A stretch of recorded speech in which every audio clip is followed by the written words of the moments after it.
The Talmud, in Tractate Baba Batra, describes different mourning practices that spread throughout Jewish society following the immense trauma of the destruction of the Second Temple.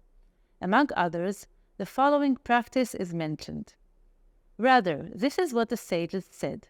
A person may plaster his house with plaster, but he must leave over a small amount in it without plaster. And how much is a small amount? Rav Yosef said 1 cubit by 1 cubit. Rav Schechter said this should be opposite the entrance. As it is stated, if I forget you, Jerusalem, let my right hand forget its cunning. Let my tongue cleave the roof of my mouth.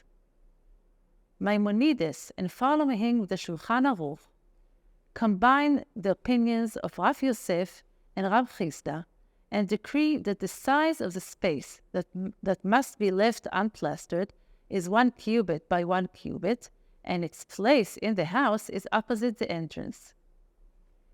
The ancient practice of marking the destruction within one's personal space using an exposed portion of a wall has undergone different developments throughout the ages, and paradoxically often transforms into an aesthetic image.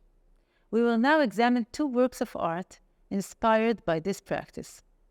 On the 19th of Tammuz, 1924, Rabbi Yehuda Lev HaKohen Fishman Maimon, one of the heads of the Mizrahi movement and the future first minister of religion of Israel, entered with his family their new home in the Romema neighborhood, the first Jewish neighborhood built in Jerusalem during the British Mandate.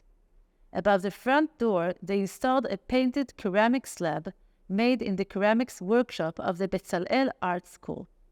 At the bottom of the slab appear the words in memoria of the destruction, Zecher LaChurban, and if I forget you, Jerusalem, let my right hand forget its cunning. At the center of the painting is a window, which opens into a view that echoes the verses from Psalms 137, By the rivers of Babylon we sat and wept when we remembered Zion. There on the poplars we hung our harps. At the center of the scene, viewed through the window, is a large willow tree, against which rests a harp, several of whose strings are torn. The branches of the tree extend in both directions and are bowed downwards from the weight of the instruments hung from them. In the background, we find a wide river on which boats float, and on the other bank of the river we see Babylonia, the target of the yearning of the exiles sitting on the banks of Babylonia's rivers. Jerusalem is represented by the 2 small medallions at the top portion of the work. In the right hand, we see the Tower of David, and in the left, the Western Wall. One should note that the exiles themselves are absent from the painting. Why? I would like to suggest that this slab, which was placed at the entrance of a new house in the rebuilt and renewing Jerusalem, provides new meaning to the traditional image. Alongside the mourning of the destruction, it refers to the national revival in this period, and the absence of the exiles represents the return of Jews to their land after 2,000 years of exile.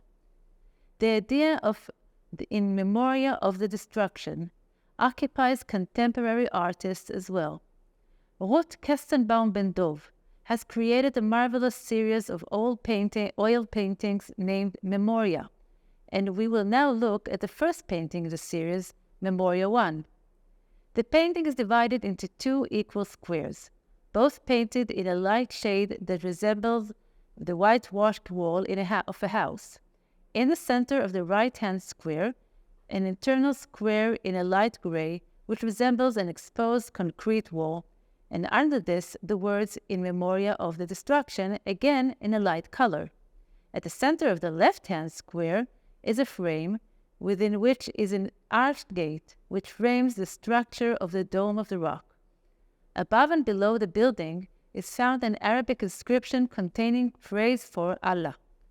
This image corresponds with ceramic tiles decorated with the image of the Dome of the Rock, used for the facade of Muslim houses. The artist, who resides in the Galilee, says that the series was born following a visit to two houses in her near vicinity, which carried these two images on their walls. This work of art addresses the emotional link between the believer and the holy place. The square of exposed concrete, like the ceramic tile, decorated with the structure of the Dome of the Rock, brings the holy site, or its memory, into daily life and into the private space of the believer, and strengthens its ties to it. Alongside this, the view is dichotomous.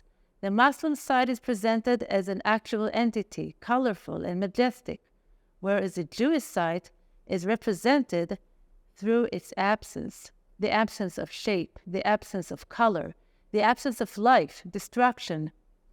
In this work, the artist leads us to the private space of memory in Jewish and Muslim homes and leaves us, the viewers, with questions and thoughts about the essence of the holy site for the two religions. Shavua Tov from Schechter.